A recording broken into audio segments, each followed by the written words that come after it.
4 hari menjelang Lebaran, pihak Kereta Api Daerah Operasi 1 Jakarta memberangkatkan 54 kereta api reguler dan 12 kereta api tambahan dari 2 stasiun kereta api, yakni Senen dan Gambir. Dari 2 stasiun tersebut, jumlah penumpang mengalami lonjakan hingga 39%.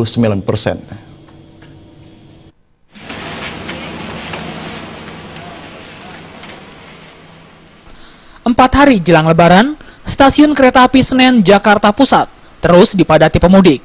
Terlihat jumlah calon pemudik yang berangkat dari stasiun Senen ke kampung halamannya bertambah banyak dibandingkan hari sebelumnya. Kepala Humas Daerah Operasi 1 Jakarta Bambang Setio Praitno saat ditemui di stasiun Pasar Senen mengatakan hingga H-4 Lebaran tercatat 307.224 penumpang berangkat ke berbagai tujuan di daerah Jawa yang berangkat dari stasiun Senen maupun Gambir.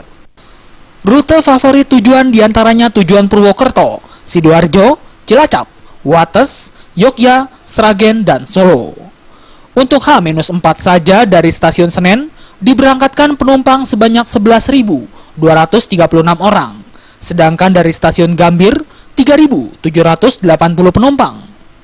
Menurut Bambang, ada 54 kereta api reguler dan 12 kereta api tambahan dari 2 stasiun kereta api yakni Senen dan Gambir yang diberangkatkan di H-4.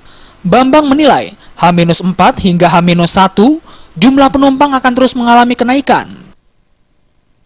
12 tambahan, di samping ada 54 perjalanan ke arah itu ada dari Pasar Senen maupun dari Gambir. Itu sudah kemarin mulai H-7 itu sudah dilakukan perjalanan. Jadi memang kita prediksikan juga untuk H-7 ini sampai dengan H-5 dari H-7 sampai dengan H-1 ini adalah diprediksikan dari H-5 H-1 nya ini adalah jadi memang dari waktu besok H-5 sampai dengan H-1 itu udah paling tinggi gitu. Dari Jakarta, Vina Simanjuntak dan Taufik melaporkan.